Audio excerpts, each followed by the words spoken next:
Hello everyone, welcome to Delphini Consultants.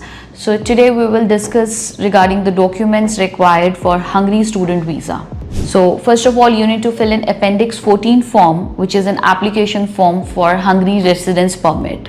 Second, you need to have a valid passport and make sure that you have at least 2 to 3 blank pages, and passport should not be more than 10 years old. Like it should be like the issuance date should not be more than 10 years old. We will also be discussing in details regarding the Appendix 14 form, like how you can fill the Appendix 14 form in the next video, where I will be showing you in detail how you can fill up the form. You also need to have 2 passport size photographs, and your photographs should not be more than 3 months old. Apart from this, as far as your financial documents are concerned, so your show money is 8,000 euros, irrespective whichever university you applies for, but you need to show 8,000 euros in your account and make sure that it's the liquid funds. So in Hungary, they don't really, accept your loan letter or loan sanction letter. This will not work. So you need to show a liquid funds in your account. And in case if you have a sponsor, only your parents can sponsor you, like the blood relation. And in case of sponsor, you also have to provide an affidavit of support from your sponsor side, and also which is also a declaration form.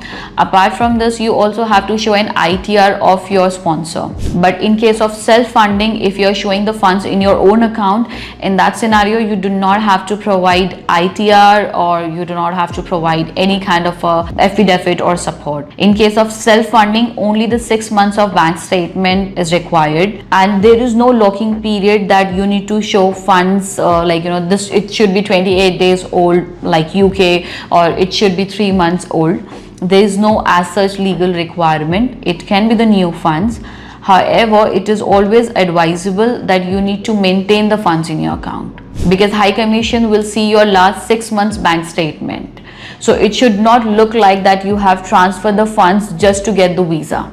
So if you have, let's say, this is always advisable, it should be the self-funding, and account should not be new. And in case of new account, so whenever you plan to study, make sure that you open your account and you start transferring the funds, so that it should have a good transaction for over the period for over 6 months. Because if you will transfer the funds in one go, definitely they will reject your visa, because they think that you have transferred the funds just for the heck of getting the visa. So for Hungary, it is very important that it should be the running account and it shouldn't be the new account. You also have to provide a dummy ticket and travel insurance.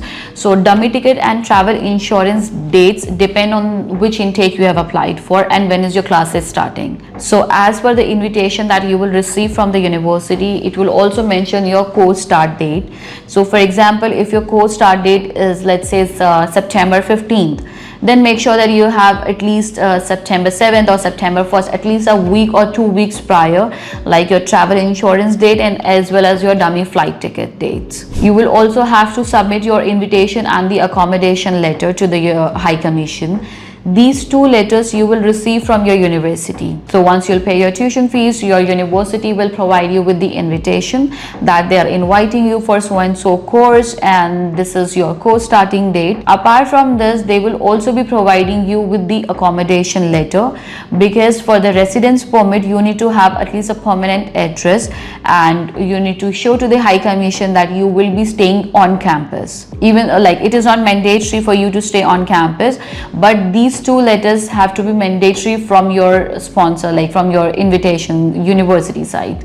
Now your academic documents. So you need to submit all your academic documents, like the copy of your academic documents, but you should also carry your original documents in order to show them, but they will also take they will only just take your the photo state of your original documents. So you also have to provide apostille documents.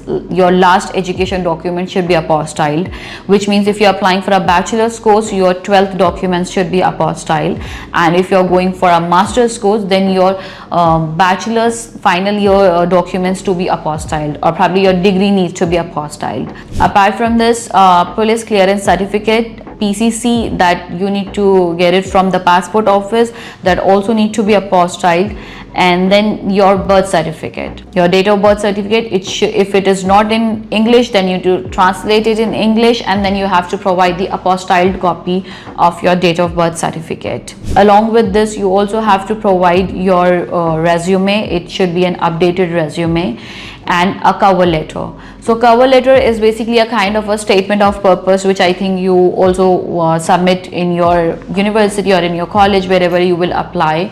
And if not, you actually have to prepare an SOP where you show your motivation, why you're going for a particular course, and what is your intention towards studying of this course, and give a little introduction as well about your education background. Apart from this, you also have to submit your national ID card. So let's say if you are in India, you need to show your Aadhaar card, and if you are in UAE, there is an Emirates card, or wherever, in whichever country you are, definitely you will have one residence card. You need to show that residence card as well. So basically, these are the mandatory documents you need to submit in the High Commission. Now, apart from this, when you will submit all your documents, they will also be giving you one mathematics test, which will consist of 5 questions. We can again discuss in the detail in the next video what kind of a questions you will get, but these are the mandatory 5 questions that you will receive, and definitely your interview result will majorly be depend on this your financial document, and as well as your mathematics test that you will submit. So these are all the documents required. In case you have any questions, any doubt, please feel free to contact us. We'll also mention our contact details in the caption below. You can write us an email or you can WhatsApp us. Thank you so much.